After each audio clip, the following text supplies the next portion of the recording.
That's been a little better. Alright. Um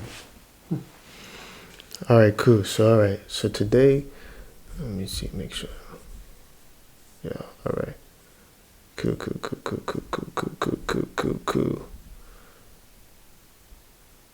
Alright, so today,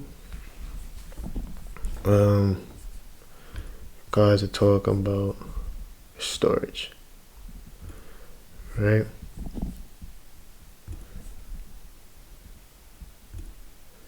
Yeah, so today guys are talking about storage.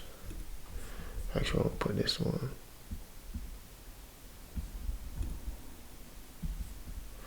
Alright, yeah, so today guys are talking about storage. I'll put this up top.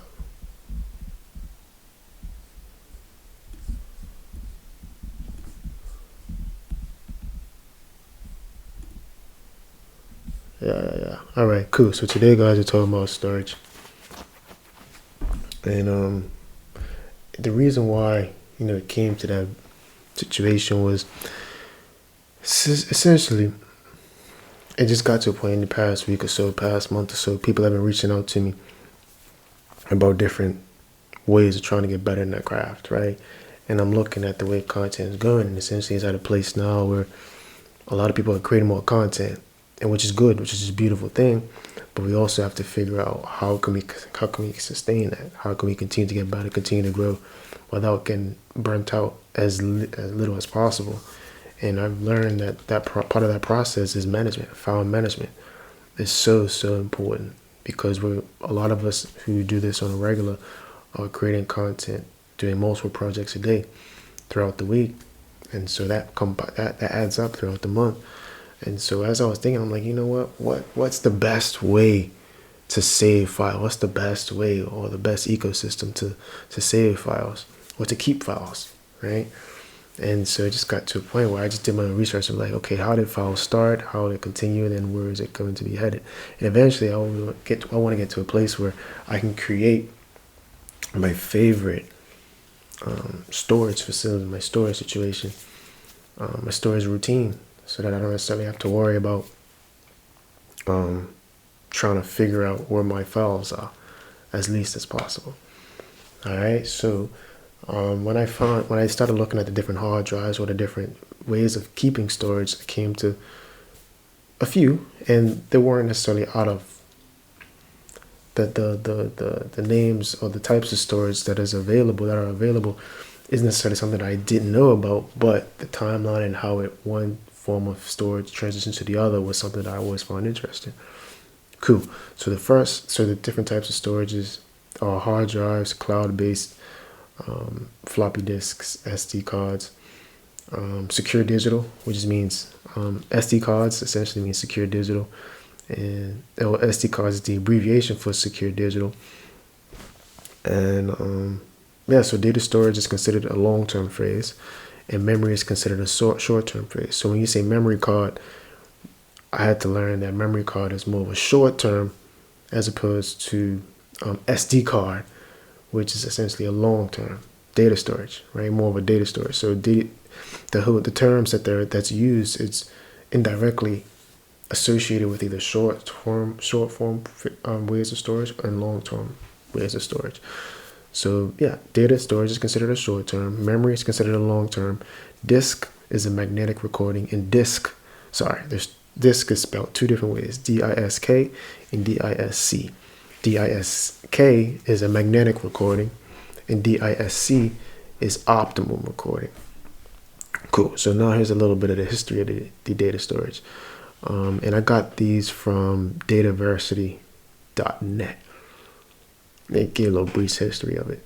So it started out as vacuum tubes, and this is essentially the first RAM.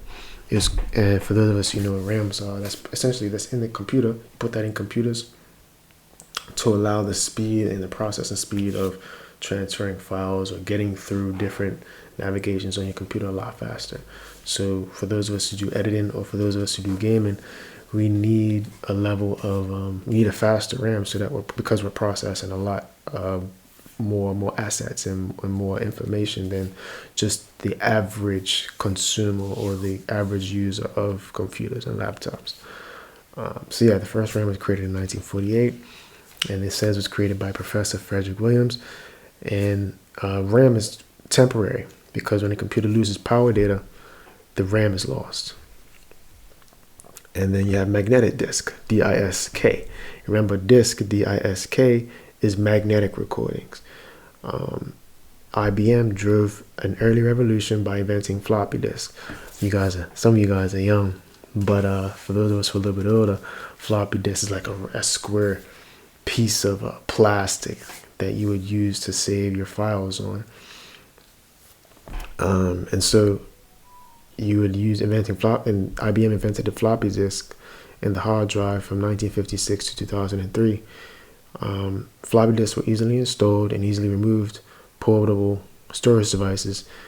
But the downside to these devices is that it's easy to damage, so you can break them easily. Quick little story. Me and my brother, we played PlayStation 2.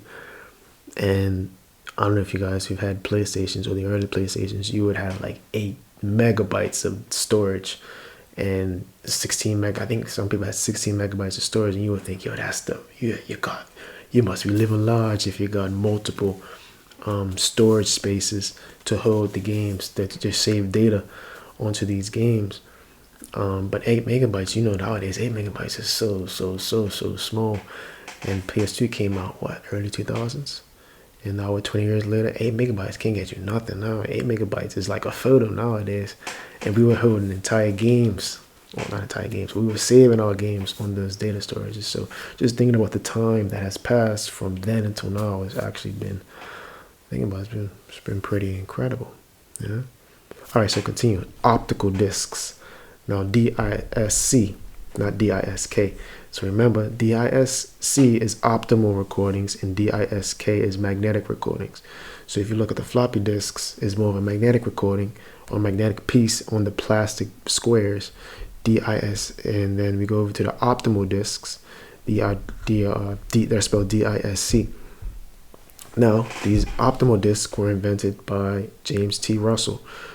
And the concept was essentially using light as a mechanism to record, then replay music. It was thought about until the 1960s, but then it was taken seriously in 1975 when Sony, people like his Sony cameras, Sony paid Russell millions to finish the project. And it was completed by 1980. And then the stuff turned into CDs, DVDs, and Blu-ray. So imagine if I could paint a picture for you. Discs, it's like DISC is a optimal recording, so it's more of a permanent place, of my understanding based on my interpretation of it. It's more of a permanent place to hold information. They used that philosophy to create CDs, right? So I don't know if you guys have used CDs, DVDs, and Blu-rays. Once you put information on those CDs and DVDs, it's permanent on those devices. Right, you can't really remove them. Once they're baked, they're removed. So like, for example, just a quick little story. When I started editing, and I would put like for example, maybe 10, 15 years ago, I would shoot sports games, put it on a DVD, and there was a process of essentially exporting that DVD onto that disc. And once it was exported, it couldn't be removed. Right, it was like baking the information onto that DVD. Same thing as music. I don't know if you guys were old enough to understand. Some DJs, they would put mixes together, put them on CDs, and sell them. Once they put their music or once they put those mixes on those CDs, they were essentially printing or baking that file onto those CDs, and it was permanent. It was optimal. You couldn't really change it. So just to paint a picture as it pertains to what people would do when they would, save files. And that, going back to it as I'm learning, that would go back to the naming of the items, DISC, disk, and DISK. DISK is a magnetic recording, and DISC is an optimal recording. Cool?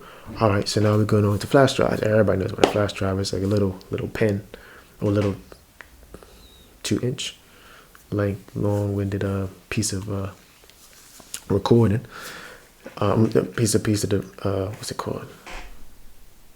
Yeah, it's a little piece, a little plastic little thing. Put that into computers, put that into laptops, put that into devices to transfer files. It entered the market in the 2000s, and it differs from optical drives because it has no moving parts. Flash drives, optical drives. So, yeah, yep. Yeah, right. So I got a little confused there. Okay, but yeah, that was basically a flash drive. You know what they are. So solid state drives. They were used in the 1950s. They would store data on interlinked flash memory chips. These memory chips can either be a part of the computer system's motherboard or a separate box that is designed to plug into computers, laptops, and desktop hard drives. Excuse me. That's where we are now. We're not in the 1950s, but SSDs are used in many different ways, many different fashions, many different uses. You can have them internally or externally. For here this is where the process of finding your own system starts. What SSD will you use? The flash drives we still use, the floppy disks are outdated, the RAMs that we still use, but out of the optical disks, they're pretty much outdated now. So out of the optical disks, out of the items that I've talked about so far, the optical disks, the optical disks and the floppy disks, those ones are pretty much obsolete. Now we use RAM, flash drives, and solid state drives.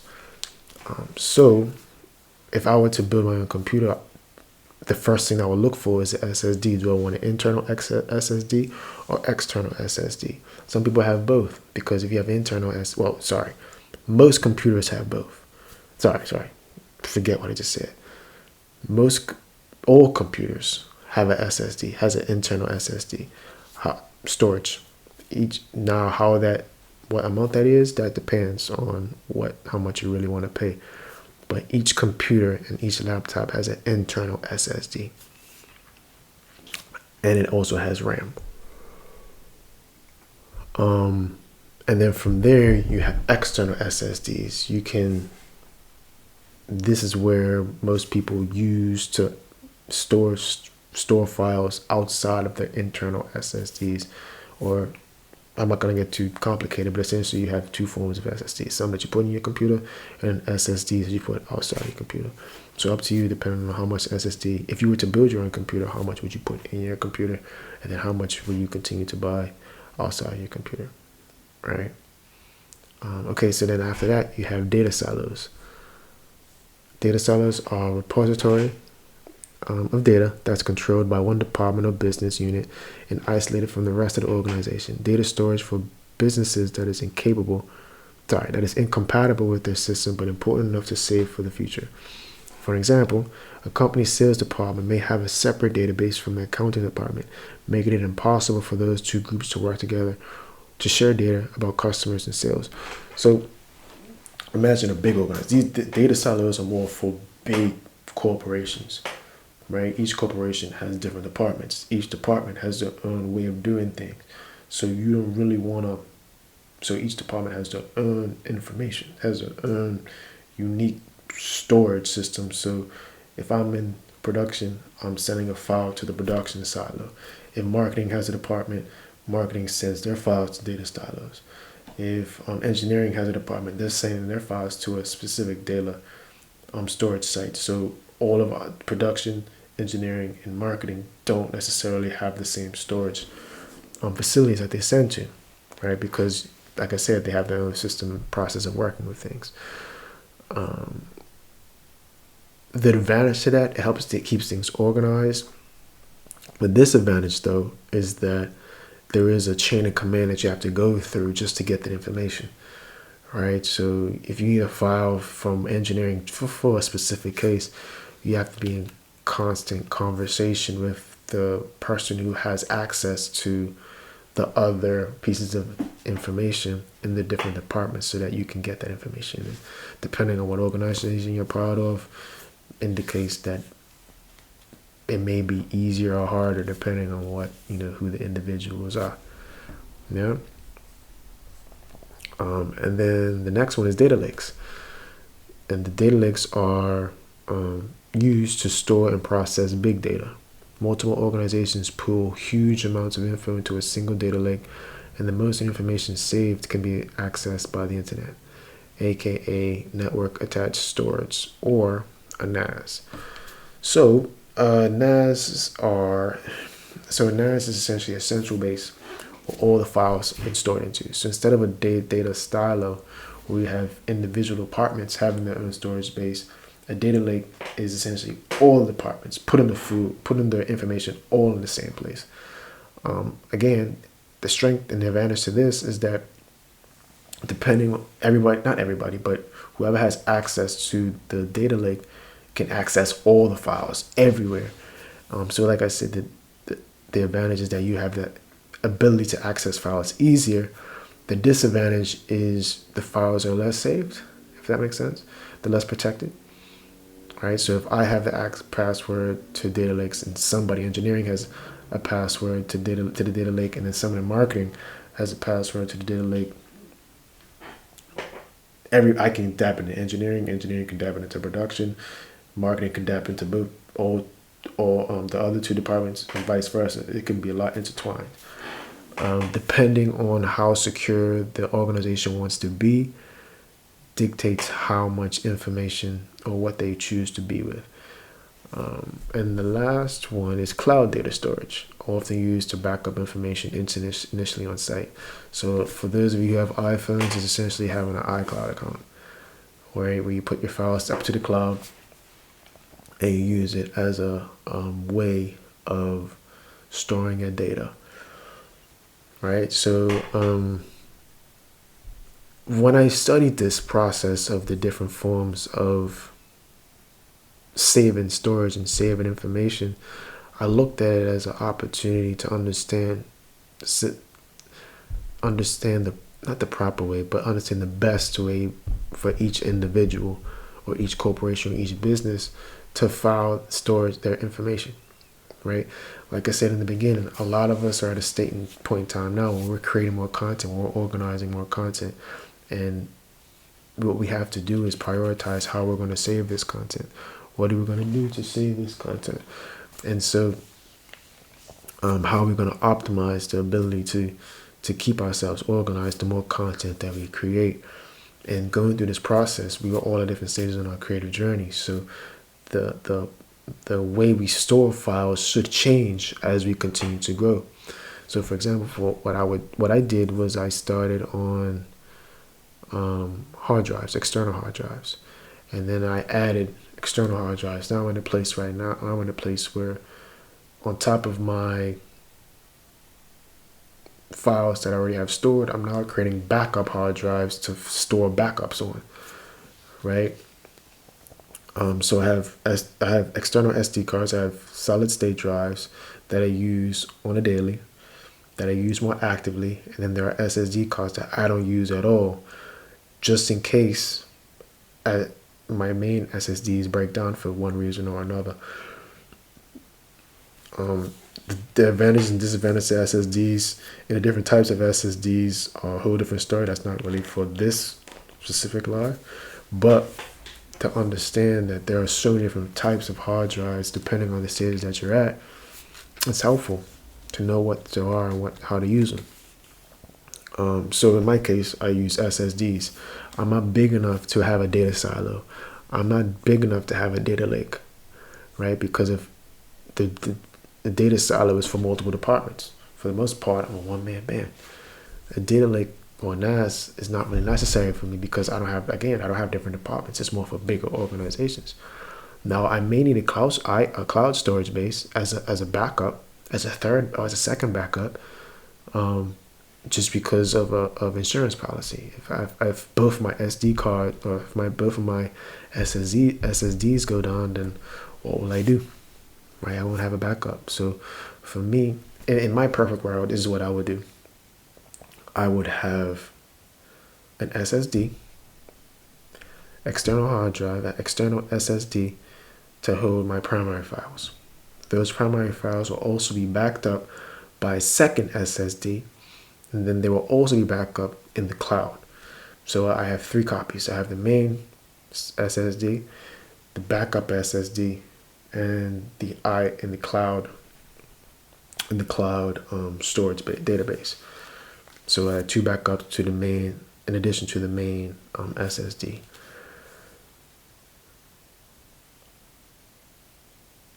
What I will say though is something that I think what we all can adapt to, because those of us who understand storage, we understand the primary focus of it. And so if we can get to a place where we prioritize storage, we won't really have to worry about the anxiety of finding out where files are. Like I said, file management nowadays is becoming more and more of a priority. If you can manage your files properly, you will be 2 steps ahead of everybody else, because everybody's looking for files. Everybody's trying to find stuff. So if you know where your stuff is, you'll be in a great place and be that much more viable and reliable to whatever client you work with, whatever business you're collaborating with, because you're organized. You're just better organized.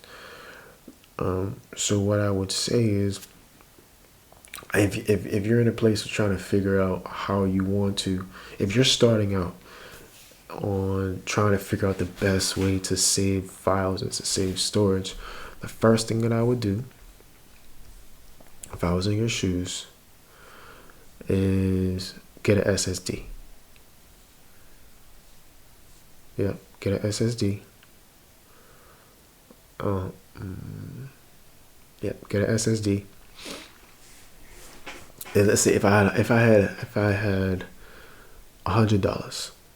Nah, it's not gonna last. If I had $150, what I would do is I would spend $100 and buy my first SSD. Right? I'll buy my first SSD. And then what I would do is with the remaining money, I would save that to get a backup SSD. Right? So let's say if I had $150, I would spend $100 on an SSD. And then I would save another $100 to get a backup SSD. Yeah, that's what I would do. If you're starting out on your storage journey, I would buy one external hard drive, and then in the process of filling up that first hard drive, I would buy a second hard drive to back up those files. Because insurance is key. If you have one, you have none. If you have 2, you have 1. So if I was in your shoes, if you're starting out to understand file management, I would definitely buy an external SSD, and then with the money that I have saved, or the money that I don't use, I would put that towards the second external hard drive. And for me, I don't even shoot enough to have like a whole storage database, if that makes sense. So at the end of the day, this is what I've had to learn. This is what I'm appreciating. This is to get to a place where I understand the history of data storage, understanding where it's at and understand where it's headed. It allows me to continue to stay focused on what needs to be done in terms of my creative process, and areas that I need to continue to work on and prioritize when it comes to continue to invest in my craft. Thank you guys for watching. I appreciate you guys for being a part of it, and I'll see you guys in the next one.